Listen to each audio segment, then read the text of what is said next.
Catherine Bernardo lakas loob na kakasuhan si Daniel Padilla hustisya sa kanyang mommy. Ang galit sa pagitan nina Catherine Bernardo at Daniel Padilla ay umabot na sa matinding yugto matapos kumpirmahin ni Catherine na handa niyang sampahan ng kaso ang aktor dahil sa ginawa nitong pananakit sa kanyang ina.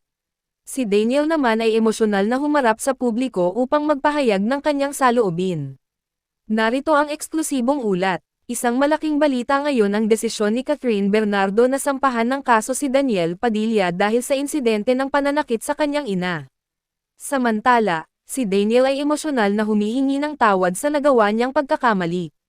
Nagdesisyon si Catherine Bernardo na ipaglaban ang hustisya matapos ang insidenteng kinasangkutan ni Daniel Padilla. Ang insidente ay naganap sa gitna ng mainit na pagtatalo sa pagitan nina Daniel at ng ina ni Catherine, si Min Bernardo.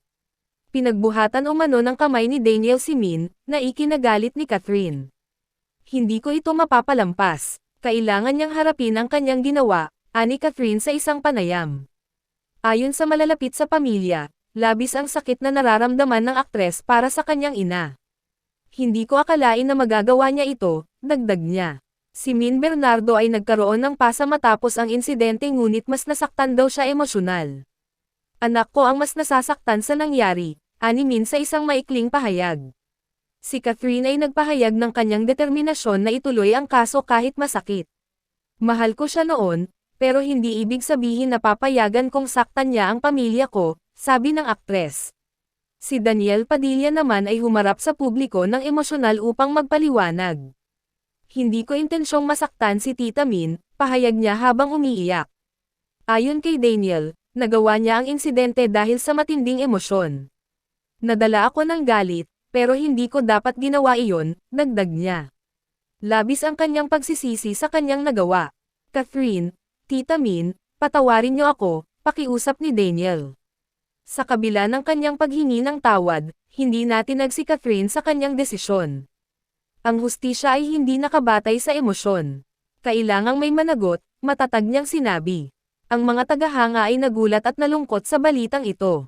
Marami ang pumuri sa lakas ng loob ni Catherine na ipaglaban ang tama. Ayon sa abogado ni Catherine, ang kaso ay malakas dahil sa mga ebidensyang hawak nila. Ang insidente ay may mga saksi, at malinaw ang mga detalye, sabi ng abogado. Si Catherine ay handa nang maghain ng formal na reklamo laban kay Daniel. Samantala, si Daniel ay sumailalim na sa counseling upang maayos ang kanyang emosyonal na estado. Ginagawa ko ito para sa sarili ko at para sa mga taong nasaktan ko, ani Daniel. Sa kabila ng pagsisisi ni Daniel, nanatiling matigas si Catherine sa kanyang desisyon. Ang pagkakamali ay may kaakibat na responsibilidad, pahayag ng aktres. Ang pamilya ni Catherine ay todo suporta sa kanyang desisyon. Kami ang nasa likod niya, anuman ang mangyari, sabi ni Min Bernardo. Ang insidenteng ito ay naging malaking usapin sa social media. Maraming netizens ang nagbigay ng opinyon tungkol sa isyu. Ang ilan ay sinisisi si Daniel sa kanyang hindi makontrol na emosyon. Ang iba naman ay umaasa na magkakaroon ng pag-aayos sa pagitan ng dalawa. Si Daniel ay muling humarap sa media upang ipahayag ang kanyang pagsisisi.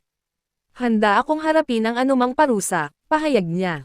Ayon sa isang insider, si Catherine ay umiiyak din matapos magdesisyon na ituloy ang kaso. Hindi ito madali para sa kanya, pero kailangan niyang gawin, ani ng kaibigan ng aktres. Si Daniel ay nagpakita ng kagustuhang makipag-ayos ngunit walang katiyakan kung papayag si Catherine. Hindi ko alam kung mapapatawad pa niya ako, sabi ni Daniel. Sa kabila ng lahat, si Catherine ay nanatiling matatag at determinado. Hindi ito tungkol sa paghihiganti. Ito ay tungkol sa hustisya, paliwanag ng aktres.